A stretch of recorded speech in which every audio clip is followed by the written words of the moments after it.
Hi, welcome back to AJ vlogs. ಎಲ್ಲರೂ ಹೇಗಿದ್ದೀರಾ? I hope ಎಲ್ಲರೂ ಚೆನ್ನಾಗಿದ್ದೀರಾ ಅಂತ ಭಾವಿಸ್ತಾ ನಾನು ಕೂಡ ತುಂಬಾ ಚೆನ್ನಾಗಿದ್ದೀನಿ.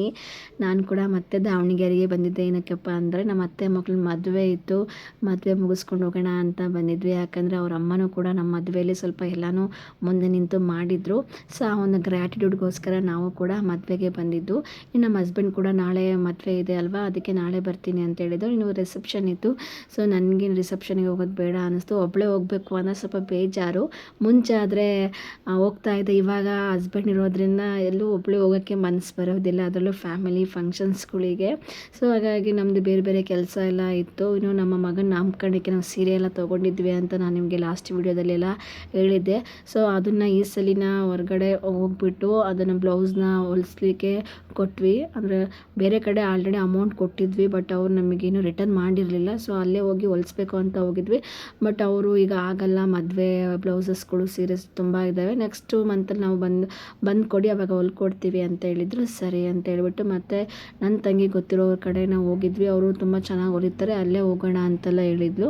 ಸರಿ ಅಂತ ಹೇಳ್ಬಿಟ್ಟು ಅಲ್ಲಿ ಹೋಗಿ ಎಲ್ಲ ಸ್ಟಿಚಿಗೆ ಏನೇನು ಬೇಕೋ ಎಲ್ಲ ಕೊಟ್ಬಿಟ್ಟು, ಸ್ಯಾರೀಸ್ ಯಾವ ಡಿಸೈನು, ಬ್ಲೌಸ್ಗೆ ಯಾವ ಡಿಸೈನ್ಸು, ಸ್ಯಾರಿ ಕುಚ್ಚು ಏನಾದರೂ ಹಾಕಿಸ್ಬೇಕಾ ಅಂತೆಲ್ಲ ಹೇಳಿ ಮಾತಾಡಿ ಫೈನಲಾಗಿ ಒಂದು ರೇಟ್ ಮಾಡಿ ಕೊಟ್ಟು ಬಂದ್ವಿ. ಇನ್ನು ಬೇರೆ ಬೇರೆ ಕೆಲಸ ಎಲ್ಲ ಮುಗಿಸ್ಕೊಂಡು ನಮ್ಮ ಅತ್ತೆ ಮನೆಗೆ ಬಂದ್ವಿ. ಪಾಪ ಅವರು ಲಾಸ್ಟ್ 2 ಇಯರ್ಸಿಂದನೂ ಮದುವೆ ಆದಾಗಿಂದನೂ ಕರಿತಾನೆ ಇದ್ದಾರೆ. ಯಾವುದೇ ಫಂಕ್ಷನ್ಸ್ ಇರಲಿ, ಏನಾದರೂ ಹಬ್ಬ ಹರಿದಿನಗಳಿರಲಿ ಕರಿತಾ ಇರ್ತಾರೆ. ಬನ್ನಿ ಇಬ್ಬರು ಗಂಡ ಹೆಂಡತಿ ಬಂದು ಊಟ ಮಾಡ್ಕೊಂಡು ಹೋಗಿ ಅಂತಿರ್ತಾರೆ, ಬನ್ನಿ ಹಾಗೆ ಅಂತಲೂ ಹೇಳ್ತಿರ್ತಾರೆ. ಸೊ ನಮಗೆ ಬೆಳಗ್ಗೆ ಬಂದು ಸಾಯಂಕಾಲ ಹೊರಟೋಗ್ಬಿಡ್ತೀವಿ, ಹಾಗಾಗಿ ಬರಲಿಕ್ಕೆ ಆಗ್ತಾ ಇರಲಿಲ್ಲ. ಸೊ ಅದಕ್ಕೆ ಈ ಸಲ ಟೈಮ್ ಮಾಡಿಕೊಂಡು ಬಂದು ಹೋಗೋಣ ಅಂತಂದು. ಆ್ಯಕ್ಚುಲಿ ನಮ್ಮ ಹಸ್ಬೆಂಡ್ ಜೊತೆ ಬರಬೇಕಿತ್ತು, ಬಟ್ ಅವರು ಬ್ಯುಸಿ ಇರೋದ್ರಿಂದ ನಾನೇ ಬಂದಿದ್ದು. ಇನ್ನು ನಮ್ಮ ಹಸ್ಬೆಂಡ್ ತೋಟದಲ್ಲಿ ಕೆಲಸ ಇತ್ತು ಅಂತೇಳಿ ತೋಟಕ್ಕೆ ಹೋಗಿದ್ರು, ಅದಕ್ಕೆ ನಾನು ನಮ್ಮ ಸಿಸ್ಟರ್ ಬಂದಿದ್ದು. ಸೊ ಬಂದ ತಕ್ಷಣ ಮತ್ತೆ ಶಾಪಲ್ಲಿದ್ದರು, ಮನೇಲಿ ಯಾರೂ ಇರಲಿಲ್ಲ. ನಮ್ಮ ಲಾಸ್ಟ್ ತಂಗಿ ಇದ್ಲು. ಸೊ ಇವರು ಪಾಪ ನಮಗೋಸ್ಕರ ವೆಯ್ಟ್ ಮಾಡಿ ಮಾಡಿ ಮಾಡಿ ಬೇರೆ ಕಡೆ ಫಂಕ್ಷನ್ಸ್ ಇತ್ತು ಅಂತ ಅಲ್ಲಿ ಹೋಗಿದ್ರು. ನಾವು ಅವ್ರು ಬರೋವರೆಗೂ ಅವ್ರ ಮನೆಯಲ್ಲೇ ವೆಯ್ಟ್ ಮಾಡಿದ್ವಿ. ಆಮೇಲೆ ಅವರು ಬಂದು ಮಾತಾಡ್ತಾ ಕೂತ್ಕೊಂಡಿದ್ವಿ. ಎಷ್ಟೊತ್ತನ ಮಾತಾಡಿ ಟೈಮ್ ಹೋಗಿದೆ ಗೊತ್ತಾಗಿಲ್ಲ ನಮಗೆ. ಅದಾದಮೇಲೆ ಅತ್ತೆ ಕೂಡ ಬಂದರು. ಅಂದ ತಕ್ಷಣ ಮತ್ತೆ ಸ್ವಲ್ಪನೂ ರೆಸ್ಟ್ ಮಾಡ್ದೇ ಫ್ರೆಶ್ ಅಪ್ ಆಗಿ ಪಟಾಪಟ್ ಅಂತಂದು ಅಡುಗೆ ಮಾಡಿದರು.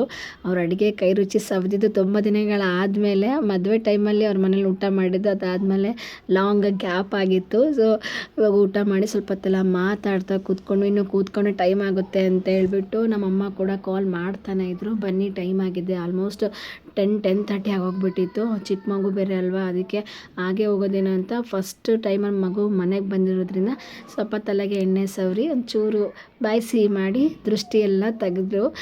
ನಮ್ಮ ಅತ್ತೆ ಅದನ್ನು ಮಾಡಿದರು. ನಮ್ಮ ಅತ್ತೆ ಮಗಳು ದೃಷ್ಟಿ ಎಲ್ಲ ತೆಗೆದು ಕಳಿಸ್ಕೊಟ್ರು. ತುಂಬಾ ಚೆನ್ನಾಗಿ ಅನ್ನಿಸ್ತು. ಅದರಲ್ಲೂ ಫ್ಯಾಮಿಲಿ ಮನೆಗೆ ಹೋಗೋದು ಅಪರೂಪಕ್ಕೆ ಹೋದಾಗೇನೋ ಒಂಥರ ತುಂಬ ಹೊತ್ತು ಮಾತಾಡೋದಿರುತ್ತೆ. ಅದೇನೋ ಗೊತ್ತಿಲ್ಲ, ಅಂದರೆ ಅವರು ಬೆಂಗಳೂರಲ್ಲಿರೋದು, ನಾವು ಬೆಂಗಳೂರಲ್ಲಿರೋದು.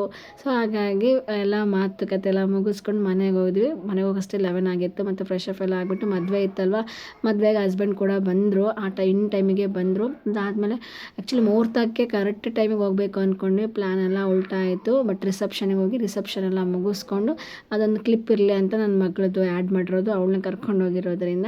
ಅದಾದಮೇಲೆ ಆ್ಯಕ್ಚುಲಿ ನಾವು ಮುಹೂರ್ತ ಟೈಮು ನಾನು 9 ಗಂಟೆ ಇದು ಆ್ಯಕ್ಚುಲಿ ಕಾರ್ಡಲ್ಲಿದ್ದು 9 ಗಂಟೆ, ನಾನು ಅಂದ್ಕೊಂಡಿದ್ದು 10 ಗಂಟೆಗೆ, ಅಲ್ಲಿ ಹೋಗೋಷ್ಟಿಗೆ 11 ಗಂಟೆ ಹೋಗ್ಬಿಟ್ಟಿತ್ತು. ಮುಹೂರ್ತ ಎಲ್ಲ ಮುಗಿದು ಅರುಂಧತಿ ನಕ್ಷತ್ರನ ತೋರಿಸ್ತಾ ಇದ್ರು. ಅದನ್ನು ನೋಡಿಬಿಟ್ಟು ರಿಸೆಪ್ಷನ್ ಆಗೋವರೆಗೂ ಅಲ್ಲೇ ಕೂತ್ಕೊಂಡು 11 ಗಂಟೆಗೆ ಹೋದ್ರು. 1 ಗಂಟೆ ಮುಗಿಸ್ಕೊಂಡು, ಆ್ಯಕ್ಚುಲಿ 2 ಗಂಟೆಗೆ ಟ್ರೈನ್ ಇತ್ತು. ಆ 1 ಅವರಲ್ಲಿ ಎಷ್ಟು ಫಾಸ್ಟಾಗಿ ಎಲ್ಲ ಕೆಲಸ ಎಲ್ಲ ಮುಗಿಸ್ಕೊಂಡು ಅವ್ರನ್ನ ಬರೋಷ್ಟಿಗೆ ರೆಡಿ ಆಗಿರಿ, ಇನ್ನೇನು ಇಲ್ಲ. ನಾನು ಸ್ಯಾರಿ ಒಂದು ಚೇಂಜ್ ಮಾಡಿಕೊಂಡು ಡ್ರೆಸ್ ಹಾಕ್ಕೊಂಡು ಹೊರಡೋದೆ ಅಂತೇಳಿ ಎಲ್ಲನೂ ರೆಡಿ ಮಾಡಿ ಕೂತ್ಕೊಂಡಿದ್ದೆ ನನಗೋಸ್ಕರ. ಹೋದ ತಕ್ಷಣ ಫ್ರೆಶ್ ಅಪ್ ಎಲ್ಲ ಆಗಿಬಿಟ್ಟು ಎಲ್ಲನೂ ಲಗೇಜ್ ಎಲ್ಲ ಕೆಳಗಡೆ ಇಳಿಸಿ ಅದಾದ್ಮೇಲೆ ಟ್ರೈನಿಗೆ ಹತ್ಕೊಂಡು ಬಂದ್ವಿ. ಬಂದ ತಕ್ಷಣ ಟ್ರೈನ್ ಬಂದುಬಿಡ್ತು, 5 ನಿಮಿಷನೂ ಆಗಲಿಲ್ಲ.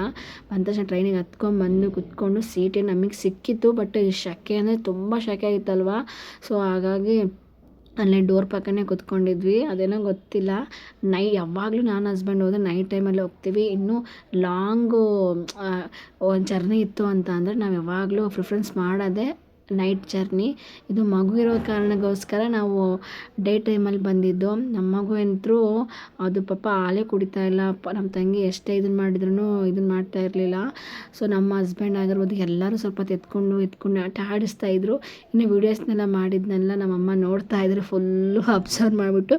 ಸೊ ಇದಾದಮೇಲೆ ಬಂದಿದ್ದೇ ಗೊತ್ತಾಗಲಿಲ್ಲ ದಾವಣಗೆರೆಯಿಂದ ಬೆಂಗಳೂರಿಗೆ. ಸೊ ಬಂದ ತಕ್ಷಣ ಎಲ್ಲ ಫ್ರೆಶ್ ಅಪ್ ಎಲ್ಲ ಆಗಿ ಆ ಒಂದು ಡೇನ ನಾರ್ಮಲಾಗಿ ಕಳೆದ್ವಿ. ನೆಕ್ಸ್ಟ್ ಡೇಯಿಂದ ಸ್ಟಾರ್ಟ್ ಆಯಿತು ನೋಡು. ನಾನು ಯಾವಾಗಲೂ ಒಬ್ಬಳೇ ಇರ್ತಾಯಿದ್ದೆ ಮನೆಯಲ್ಲಿ. ಒಂದಿಷ್ಟು ಎಡಿಟಿಂಗು, ನನ್ನ ಕೆಲಸ, ನನ್ನ ವ್ಲಾಗ್ ಮಾಡೋದು ಆಗಿರ್ಬೋದು. ನಾನು ವರ್ಕ್ ಫ್ರಮ್ ಹೋಮ್ ಮಾಡ್ತಾಯಿದ್ದೀನಿ ಸದ್ಯಕ್ಕೆ. ಅದನ್ನು ಸ್ಕ್ರಿಪ್ಟ್ ಮಾಡೋದು, ವಾಯ್ಸ್ ಓವರ್ ಕೊಡೋದು, ಈ ರೀತಿಯಾಗಿ ಮಾಡ್ತಾಯಿರ್ತೀನಿ. ಈಗ ಮಕ್ಕಳು ಬಂದಿರೋದ್ರಿಂದ, ಎಲ್ಲರೂ ಇರೋದ್ರಿಂದ ನಿಜವಾಗ್ಲೂ ನನಗೆ ಟೈಮೇ ಸಿಗ್ತಾಯಿಲ್ಲ.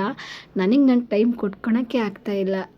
ಎಷ್ಟು ನನಗೆ ಹೆಂಗೆ ಆಗ್ತಿದೆ ಅಂದರೆ ನಿಜವಾಗ್ಲೂ ಫ್ಯಾಮಿಲಿ ಸುಮ್ಮನೆ ಅಲ್ಲ, ಎಲ್ಲರೂ ಇದ್ದಾಗ ನಾವು ಹೇಳ್ಬೋದು, ಬೇರೆಯವ್ರಿಗೆಲ್ಲ ಹೇಳ್ತೀವಿ, ಎಲ್ಲ ನೀನು ಎಲ್ಲ ಕೆಲಸ ಮಾಡಿಕೊಂಡು ಏನೋ ಒಂದು ಮಾಡ್ಬೋದು. ನಾನೇ ಎಕ್ಸಾಂಪಲ್ ನನ್ನ ಫ್ರೆಂಡಿಗೆಲ್ಲ ಹೇಳಿದ್ದೀನಿ, ನೀನೇನಮ್ಮ ಆರಾಮಾಗಿ ಅಮ್ಮ ಇದ್ದಾರೆ, ಎಲ್ಲ ಇದ್ದಾರೆ, ಬೇಗ ಬೇಗ ಕೆಲಸ ಮುಗಿಸ್ಕೊಂಡು ಮಗುನ ಅಮ್ಮನ ಕೈಯಲ್ಲಿ ಕೊಟ್ಟು ನೀನು ಏನು ಬೇಕಾದರೂ ಮಾಡ್ಬೋದು ಅಂತ ಹೇಳೋದು ಸುಲಭ, ಬಟ್ ಅದು ತುಂಬಾ ಕಷ್ಟ ಅದು ಅಂತಂದರು. ಬಟ್ ನನಗೆ ಅದು ಗೊತ್ತಾಯಿತು ಯಾವ ರೀತಿಯಾಗಿರುತ್ತೆ. ಎಲ್ಲರೂ ಇದ್ದಾಗ, ನಾವು ಒಬ್ಬರೇ ಇದ್ದಾಗ ಇರೋವಂಥ ಲೈಫ್ ಸ್ಟೈಲೇ ಬೇರೆ, ಫ್ಯಾಮಿಲಿ ಜೊತೆಗೆ ಇದ್ದಾಗ ಇರೋವಂಥ ಲೈಫ್ ಸ್ಟೈಲೇ ಬೇರೆ. ಸೊ ನಾವು ಟೈಮೇ ಕೊಡೋಕ್ಕಾಗ್ತಿರಲ್ಲ. ಬೆಳಗ್ಗೆ ತಿಂಡಿ, ಮಧ್ಯಾಹ್ನ ಊಟ, ಈವ್ನಿಂಗ್ ಏನು ಸ್ನ್ಯಾಕ್ಸ್ ಮಾಡಬೇಕು, ಟೀನ, ಕಾಫಿನ, ನೈಟ್ ಏನು ಅಡುಗೆ ಮಾಡಬೇಕು, ಒಬ್ಬೊಬ್ರಿಗೆ ಒಂದೊಂದು ಥರ ಬೇಕಾಗಿರುತ್ತೆ. ಒಬ್ಬರಿಗೆ ಗಂಜಿ ಇದ್ದರೆ ಒಬ್ರಿಗೆ ಗ್ರೀನ್ ಟೀ ಬೇಕಿರುತ್ತೆ, ಇನ್ನೊಬ್ಬರಿಗೆ ಡಿಟಾಕ್ಸ್ ಡ್ರಿಂಕ್ ಬೇಕಿರುತ್ತೆ, ಇನ್ನೊಬ್ಬರಿಗೆ ಕಷಾಯ ಬೇಕಿರುತ್ತೆ, ಇನ್ನೊಬ್ಬರಿಗೆ ಕಾಫಿ ಬೇಕಿರುತ್ತೆ. ಈ ರೀತಿಯಾಗಿ ಒಬ್ಬೊಬ್ರಿಗೆ ಒಂದೊಂದು ಥರ. ನಾನಂತರೂ ಬೆಳಗ್ಗೆ ಆಲ್ಮೋಸ್ಟ್ ಟೀ, ಗಂಜಿ, ಗ್ರೀನ್ ಟೀ, ಕಷಾಯ, ಡ್ರೈ ಫ್ರೂಟ್ ಜ್ಯೂಸು ಎಲ್ಲನೂ ಮಾಡಿಟ್ಟು ಅದಾದಮೇಲೆ ನೆಕ್ಸ್ಟ್ ಅವರೇ ಕೇಳ್ತಾ ಇದ್ದೆ, ನಿಮ್ಗೇನು ಬೇಕು, ಟಿಫನ್ ಏನು ಮಾಡಬೇಕು ಅಂತ ಕೇಳಿದಾಗ ಎಲ್ಲರೂ ಒಂದು ಹೇಳಿದ್ರೆ ಮಾತ್ರ ಮಾಡ್ತಾಯಿದ್ದೆ. ಇದಾದಮೇಲೆ ಹೆಂಗೆ ದಿನಗಳೇ ಕಳೀತಾ ಹೋಯ್ತು ಅಂತಲೇ ಗೊತ್ತಾಗಲಿಲ್ಲ.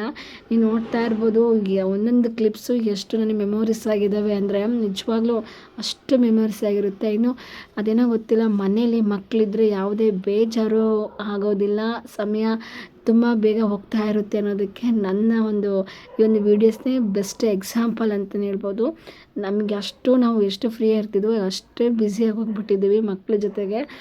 ನೋಡ್ತಾ ಇರ್ಬೋದು ನನ್ನ ಮಗ ಎಷ್ಟು ದೊಡ್ಡನಾಗ್ಬಿಟ್ಟಿದ್ದಾನೆ ಅಂದರೆ, ಇನ್ನು ಮೊನ್ನೆ ಹುಟ್ಟಿದ್ದಾನೆ ಅಂತ ಅನ್ನಿಸ್ತಾ ಇದೆ. ಆಲ್ರೆಡಿ 4 ತುಂಬಿ 5 ತಿಂಗಳಿಗೆ ಬಿದ್ದೋಗಿದೆ ಅಂದರೆ ಎಷ್ಟು ಇದು ಅನಿಸುತ್ತೆ ಅಲ್ವಾ. ದಿನಗಳು ಯಾವ ರೀತಿಯಾಗಿ ಕಳೀತಾ ಇದೆ ಅಂತ ಇಲ್ಲೇ ಗೊತ್ತಾಗುತ್ತೆ. ಸೊ ನೋಡಿದ್ರಲ್ಲ, ಇದು ನನ್ನ ಒಂದು ಫ್ಯಾಮಿಲಿ ಜೊತೆಗೆ ಯಾವ ರೀತಿಯಾಗಿ ನನ್ನ ಒಂದು ದಿನಚರಿ ಇದೆ, ಅವ್ರ ಜೊತೆಗೆ ಸಮಯ ಕಳೆಯೋದೇ ಆಗ್ತಾಯಿದೆ. ನಾನು ಏನೇ ವಿಡಿಯೋಸ್ ಮಾಡಬೇಕಂದ್ರೂ ಆಗ್ತಾಯಿಲ್ಲ, ಬಟ್ ಒಂದಿಷ್ಟು ಮಾಡ್ಕೊಂಡಿರೋ ವಿಡಿಯೋಸ್ನೇ ಎಡಿಟ್ ಮಾಡಿ ಅಪ್ಲೋಡ್ ಮಾಡ್ತಾಯಿದ್ದೀನಿ. ಸೊ ಇದಾಗಿತ್ತು ನಮ್ಮ ಮನೆಯ ವ್ಲಾಗ್. ಈ ರೀತಿಯಾಗಿತ್ತು ಮಕ್ಕಳ ಜೊತೆ. ಸೊ ವ್ಲಾಗ್ ಯಾರೆಲ್ಲ ಫುಲ್ಲಾಗಿ ವಾಚ್ ಮಾಡಿದ್ರೆ ಅವರಿಗೆಲ್ಲ ಥ್ಯಾಂಕ್ ಯು ಸೋ ಮಚ್ ಅಂತ ಹೇಳ್ತಾ, ಮತ್ತೆ ಮುಂದಿನ ವೀಡಿಯೋದಲ್ಲಿ ಮತ್ತೆ ಸಿಗ್ತೀನಿ. ಅಲ್ಲಿವರೆಗೂ ನೋಡ್ತಾ ಇರಿ AJ ವ್ಲಾಗ್ಸ್ ಕನ್ನಡ. ಎಲ್ಲರಿಗೂ ನಮಸ್ಕಾರ. ಟೇಕ್ ಕೇರ್, ಬಾಯ್.